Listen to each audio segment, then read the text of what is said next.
Goeiedag. Ek het die STEAM benadering gebruik om my wetenskaptafel op te maak. So hierso, STEAM is staan vir science wat wetenskap is. Ons het wiskunde, ingenieurswese en kuns wat op hierdie tafel alles uitgestal word. Hierso het ek 'n paar flitskaarte wat vir die leerders gaan verduidelik en dadelik sê waaroor ons les gaan vandag, wat plante en sade is.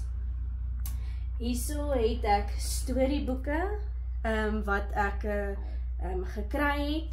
Dit is Engels, maar ek dink dit kan ook met die woordeskat help in Afrikaans en Engels. Ek het my wiskunde aktiwiteit wat die kinders kan hulle sintuig gebruik, raak, weet interaksie met dit het. So hierso is hulle eerste aktiwiteit. Die leerders gaan die blare vat en dit meet. So hulle gebruik dan die blokkies om die lengte van die blaar te meet.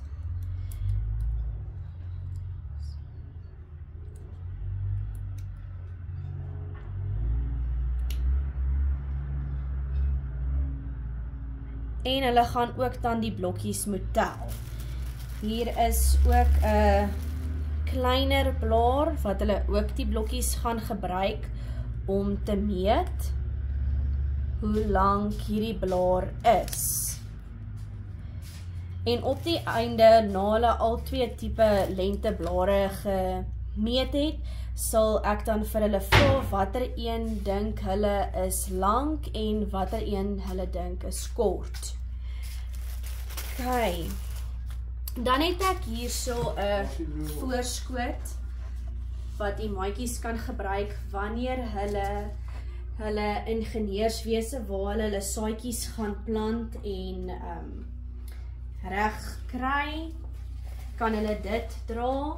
Die grond wat gebruik is, hulle gaan grond gebruik. Ek het eiertruis gebruik wat ook help vir goeie kompos, so wanneer daar 'n plantjie kop uitsteek, kan hulle hom net afknip en hom net so in die grond plant. Dit help vir kompos. Hulle het glad nie nodig om die plantjie uit te plant nie. Hierso het ek bone geplant en kool. Hierdie het ek die wortels geplant en dan die spinasie. Hier's ook die tipes verskillende saadjies wat mens kry. Mens kan dit op 'n papierbord uitgooi en hulle kan dan sien die tipe saadjies wat daar is deur die vergrootglas te gebruik.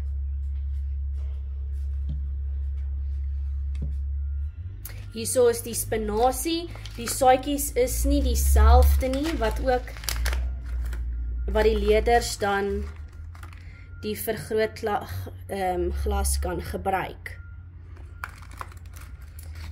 Dan in my kunsaktiwiteit wat ek vir die leerders gaan gee, is elkeen sal elke dag dieselfde papier kry en hulle gaan dan hulle plantjie moet monitor en teken hoe hy lyk vandag tot en met Vrydag.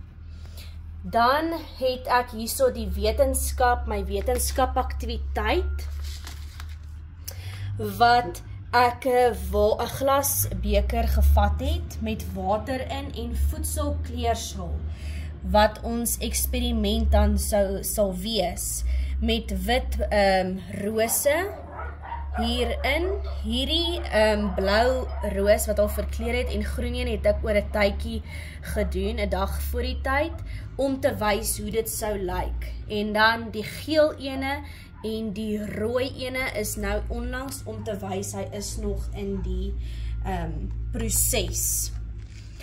Vir tegnologie gaan die leerders die geleentheid kry om 'n gieter te ontwerp wat hulle splyntjies en saadjies nou gaan nat maak.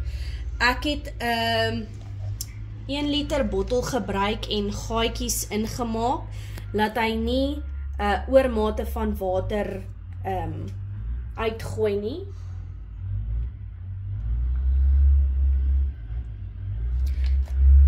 So die leerders sal die geleentheid kry om hulle eie ene in groepe of individueel sal hulle dit dan kan ontwerp.